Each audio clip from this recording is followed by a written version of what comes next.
And welcome to Ruby's Classic Cooking once again. And today I am going to be cooking coffee cake.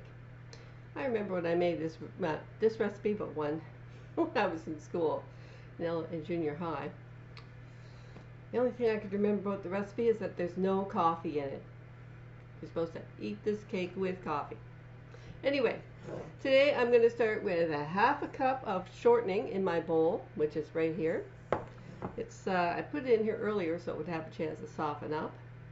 And I have a cup of regular white sugar here, which I'm going to add. So those two are going to get beaten together. And I have today just my wooden spoon and my spatula here today to help me out in the kitchen with my baking. So you can do this with your stand mixer or your handheld mixer if you want, but since I got this shortening nice and soft, it shouldn't be too hard to do this by hand.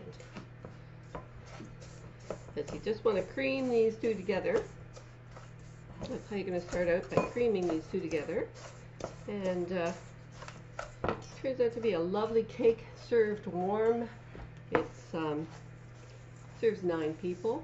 It's done in a 9-inch square pan, which, let's see, that's 23 by 23 centimeters. If you're buying your pans in centimeters. I have a Pyrex pan, but my Pyrex pan is an 8 by 8. So I use a bigger pan for this one because this one's a 9 by 9, which is slightly larger. And it happens to be stoneware. But you can use a Pyrex one if you have one that's 9 by 9. Now, something about Pyrex, which I didn't mention last time when I was using one, is they're very unhappy about wet surfaces. If you have a hot pan, a hot Pyrex pan, or even a stoneware pan, and you put that on a wet surface, it's probably going to break. Thermal shock, it's called. And thermal shock works whether you're working in a commercial situation, or whether you're working in a lab, or whether you're working in a kitchen. Because thermal shock is thermal shock as far as things are concerned, right? So, anyway. That's just the way it is. Yeah, I'm going to get my shortening all integrated in here. There, that looks fairly well integrated. My sugar and my cream, my sugar and my shortening. I've always made this recipe with shortening, so today I didn't substitute butter for my shortening. I just used shortening because I don't know how it will turn out with I don't know how it would turn out if I used butter instead. So anyway, now I'm going to put in a grade A large egg. Add in to my recipe here. Okay, get in here, you. And no shell, thank you very much. Good. All right. Yeah, I didn't beat that egg first. I'm just going to put that in there. I'm going to beat it in here till this is light and fluffy. And you're going, oh my God, these worms. What do they mean? Well, I'll show you what it means. Once I get this beaten up and to be light and fluffy. It means that the egg, now you see when you've got your sugar and your fat integrated together, and then you add your egg to it, it integrates and it becomes very much like a batter. Which if you tried to do this without integrating your sugar and your shortening together first, it would be kind of a soupy mess. And it wouldn't look like that when you're done. See, didn't take me very long to do that. And so a nice light yellow looking, almost like a batter. Oh, there's my oven saying 350. That's what temperature you're going to be cooking at. Now I'm going to add 3 dry and 2 liquid additions here, okay?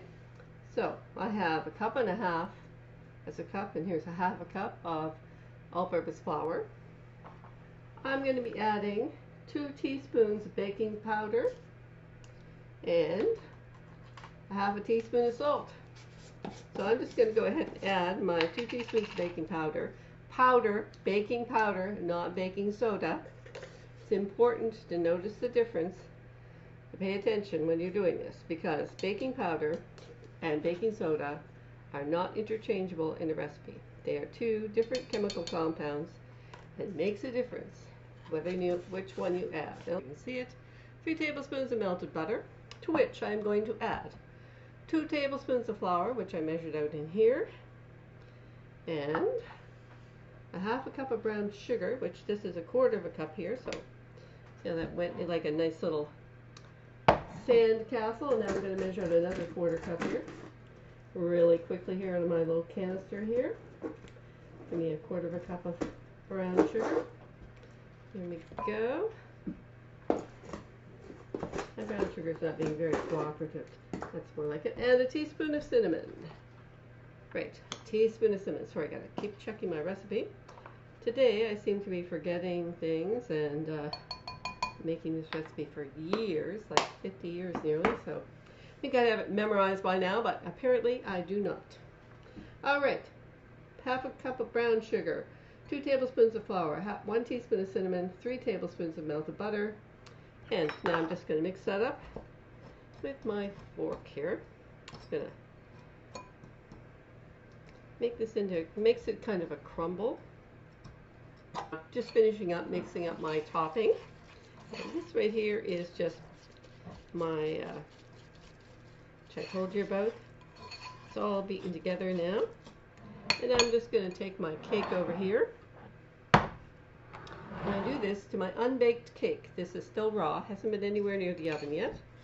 And I am just going to get my fingers kind of dirty here because I'm going to just sprinkle this over the top of my fingers. I know.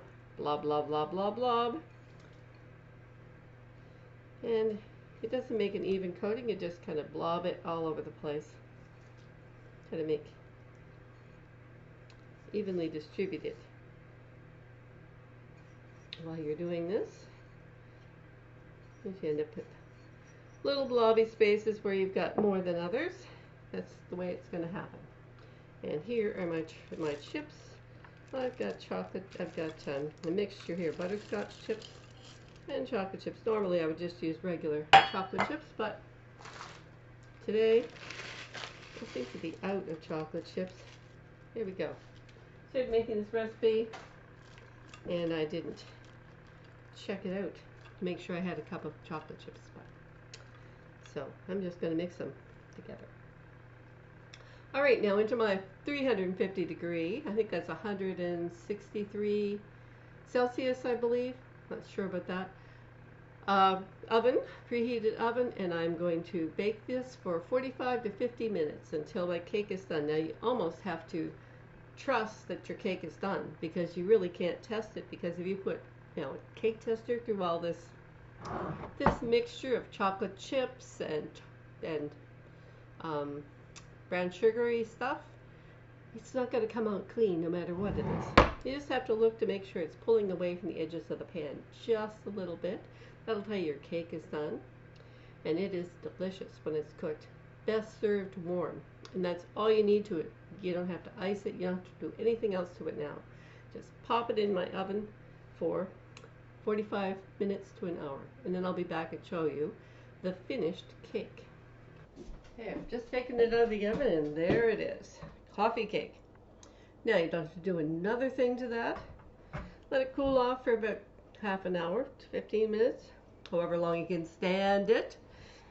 And then you just cut yourself a nice square of this and sit down with a cup of coffee or a cup of tea or a glass of milk and have yourself a lovely dessert. Now, it's a little bit too hot to cut right now, sorry. It's a little too hot to cut right now, so I'm just going to let it sit here for a while and cool off, and then I will have some pictures at the end of what it looks like on a plate. Bye for now. Don't forget to subscribe and like my channel if you like this recipe. Give it a try and let me know in the comments below what you think of it. Till next time on Ruby's Classic Cooking. Bye for now.